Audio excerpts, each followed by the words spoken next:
those fruity supers. And go overlay 1.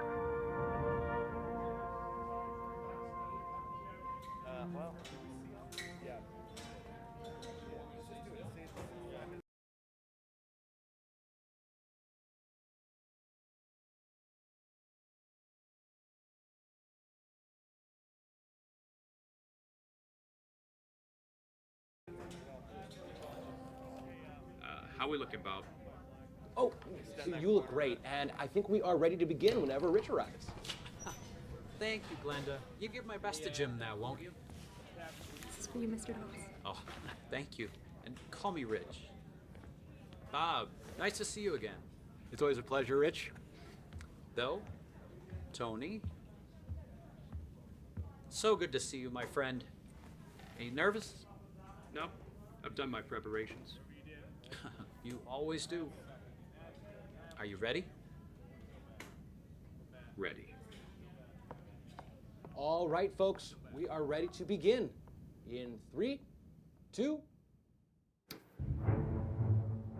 It's always a pleasure to talk with Amway distributors, whether we are with you in your hometown or whether you are visiting us here at Ada. Jay will be backgrounding you on the progress at the company, and I'll be back with you shortly to tell you a little bit more about the way we see the Amway sales plan in this day and how it looks for the future. We've always built for the future right from the beginning. But today, building and planning for the future is a gigantic and expensive job. We know, as all of you know, that the corporate growth can only be as great as the individual growth of all of the distributors who sell Amway products. Amway entered the decade of the 60s with its first building of 2,400 square feet. But it's entering the decade of the 70s with over 500,000 square feet built or under construction. That's 200 times as much floor space.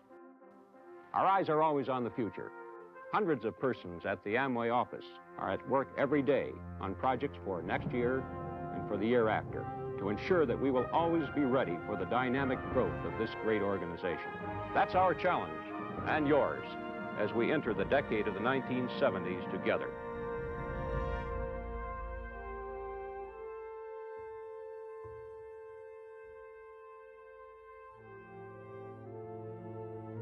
In 1959, Jay and Rich started Amway, and from there, it grew at a breathtaking pace.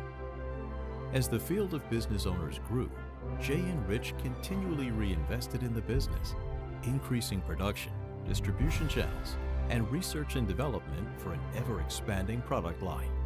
First decade alone, the corporate offices grew from a tiny service station at the base of a floodplain to over 500,000 square feet of office, manufacturing, and warehouse space sprawling across Ada, Michigan. Jay and Rich's vision drove Amway forward. The question was, were they seeing the future or reaching beyond their grasp? It's hard to really appreciate how bold they were, especially in those days. You know, a lot of people see what Amway became and they assume it was always headed there, you know. It just took off, right? But the early days were anything but easy. They could have stopped and said, okay, we made it. We're big enough. They could have said that the risk started to get too great to expand further and just focus on maintaining what they had. They were investing everything back into the company because they believed in Amway and they believed in the AVOs, and that's where they were going to put their money. They had this confidence.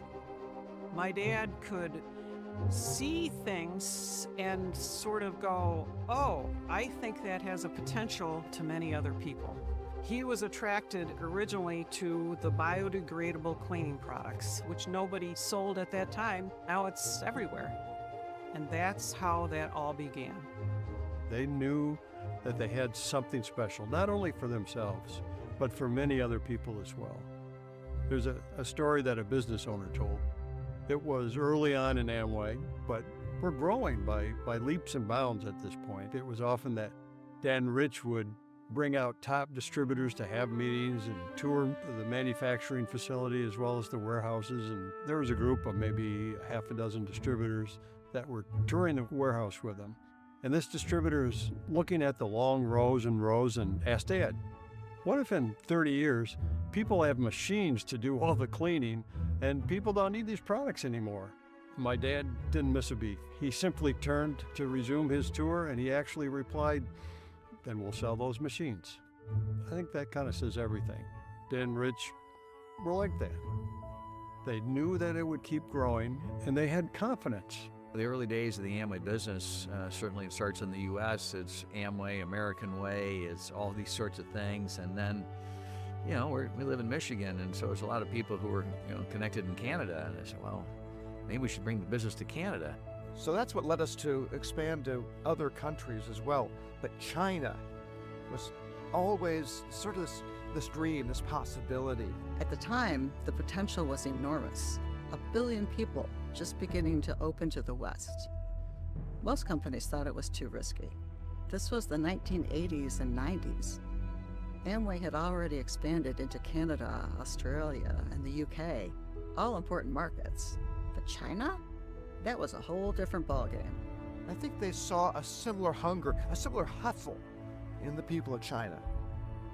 So China was beginning to open up to the West, and increasingly, everyday Chinese citizens were looking for and wanting a way to make something for themselves.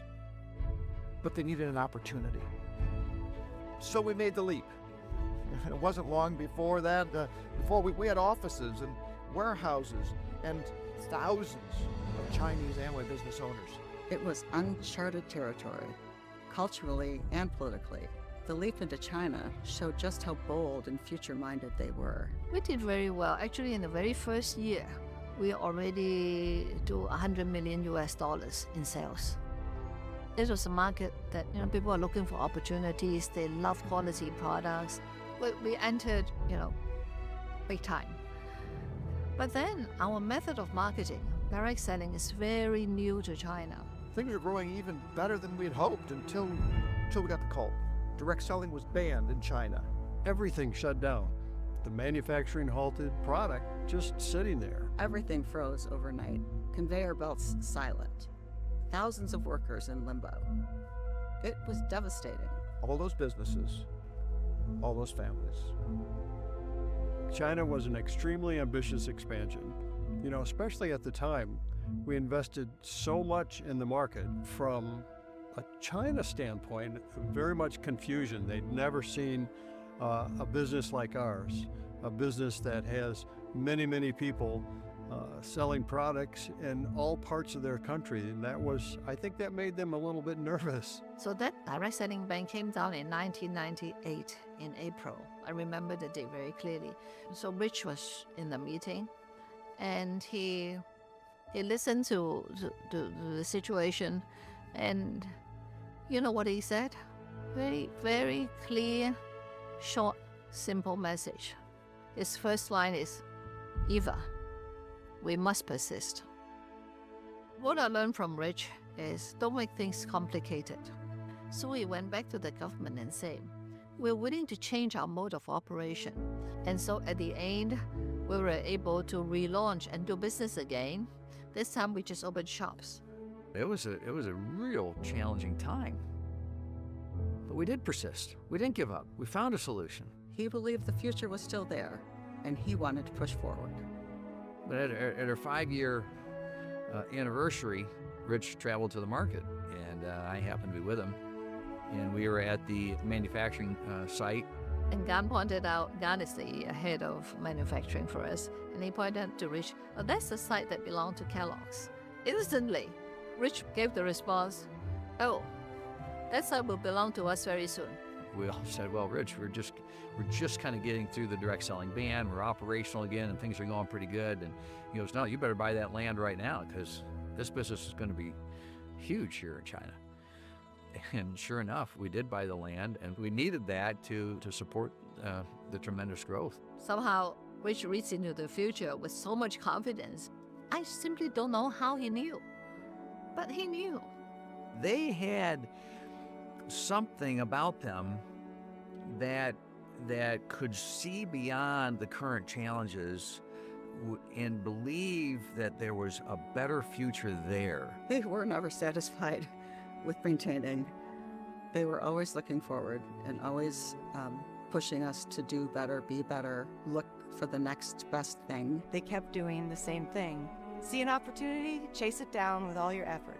Run into a problem, find a solution. They were truly trying to do something very unique and very excellent, and we have seen spread. It was like this seed that Amway was, and now it's just blossomed.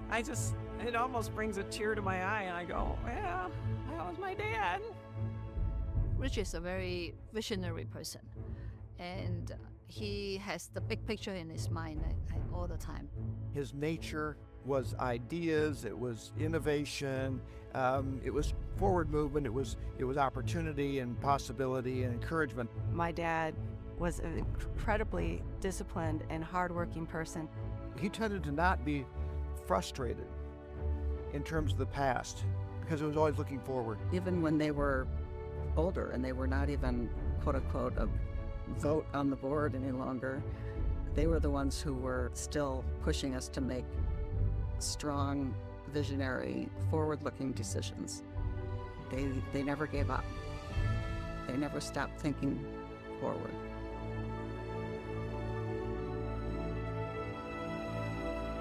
Looking back, I think they have gone through, roadblocks over the years, and nothing is easy, but they keep on fighting, they keep on with this winning spirit, and keep on pushing forward.